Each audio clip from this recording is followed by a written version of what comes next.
in year 1 and 2, you have you mainly do your main like biology modules. So you do like biochem, learn about all of your molecules and mechanisms behind that.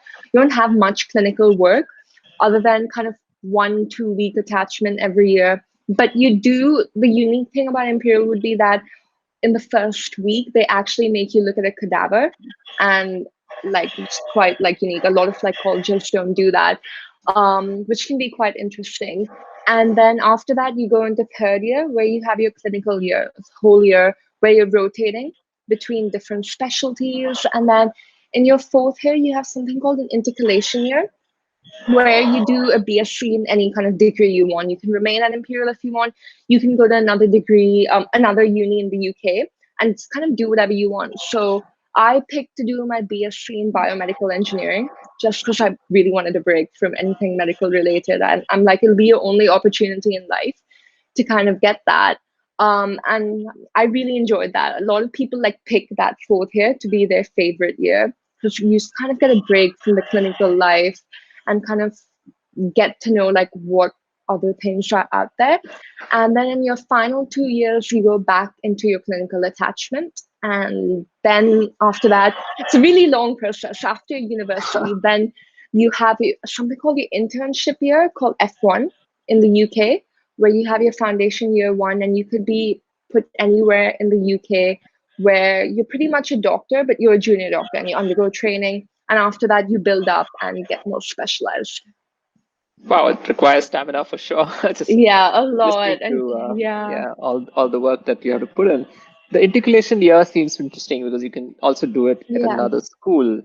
So what are the typical choices students have made? You chose to remain at Imperial, yeah. but what are the typical choices? Um, a few people have gone to kind of UCL because they wanted, Sure. to do a more humanities degree rather than like a medical-ish degree.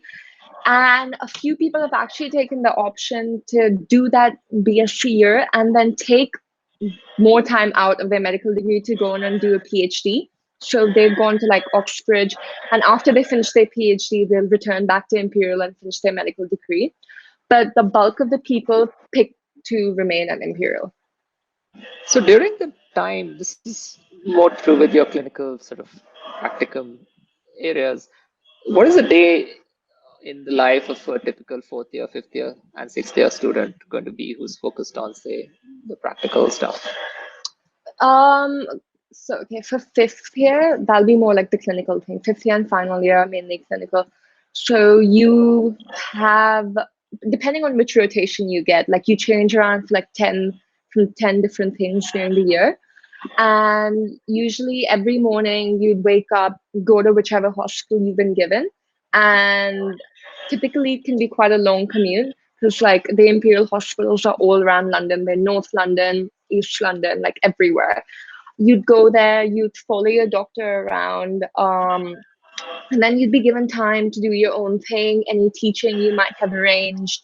You can go into surgery, and then go back to clinic. Then it can really vary. It'll depend on what kind of rotation you're on. So if you're on a GP rotation, you'd be in the GP clinic all day. But if you're in a pediatric rotation, then you could be watching surgery, you could be in clinic, you could be like doing your own thing.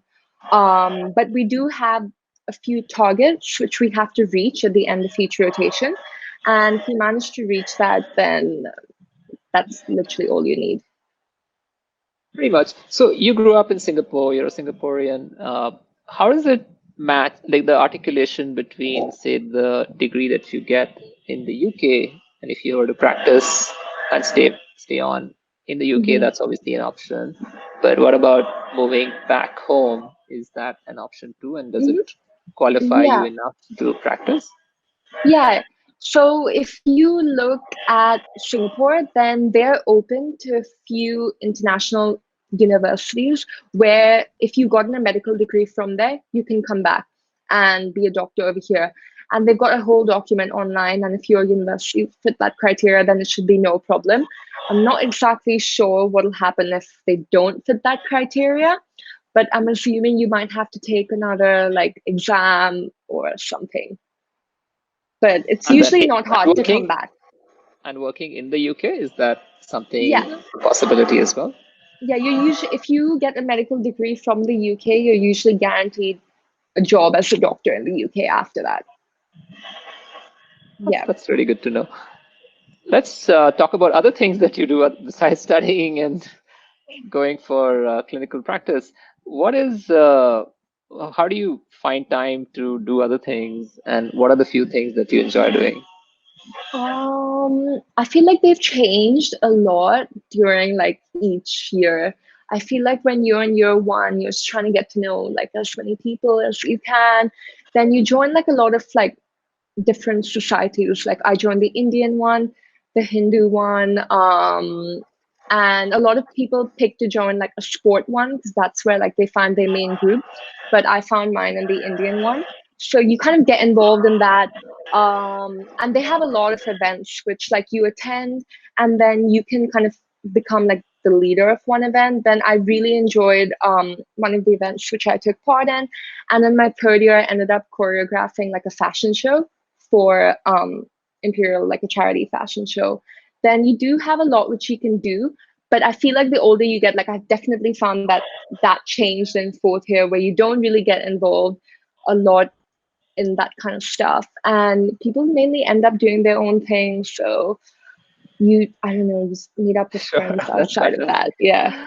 Right. So I'm going to switch gears and ask you a few rapid fire questions. And the Okay. first one is more to do with what you've realized about yourself during this lockdown, slowdown, Yeah. quarantine, shelter in place. So, what is it, two or three things that you've discovered about yourself or areas of improvement that you want to work on? That's a good question.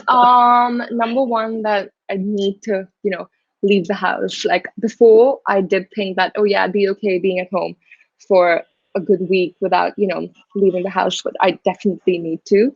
I have realized that I've been doing a few like other things like online programs and everything, and I found that really helpful, which I didn't think I'd enjoy before. And I found that I don't know what more. Yeah, I guess Sure. that's it. Super. So, my next question is about if you can think of a time when you were disappointed or there was a failure or an embarrassment. What was the Uh, learning from that situation? um, I feel like the main kind of I wouldn't call it a failure, but like when you're put down would be during the application period where like you used to apply to a lot of universities and you think that you've put in all that effort and it won't, like I'm sure that'll be for everyone, but they don't always, get what they expect to. And I found that like quite difficult because you think, yeah, you put in all that effort in IB, all that pressure. And it can be quite demotivating sometimes, but I don't know, I guess it could be like everything does like turn out for the better. Like I'm really happy with where I am right now, and I think that's what people applying should really keep in mind, that it will turn out for the better.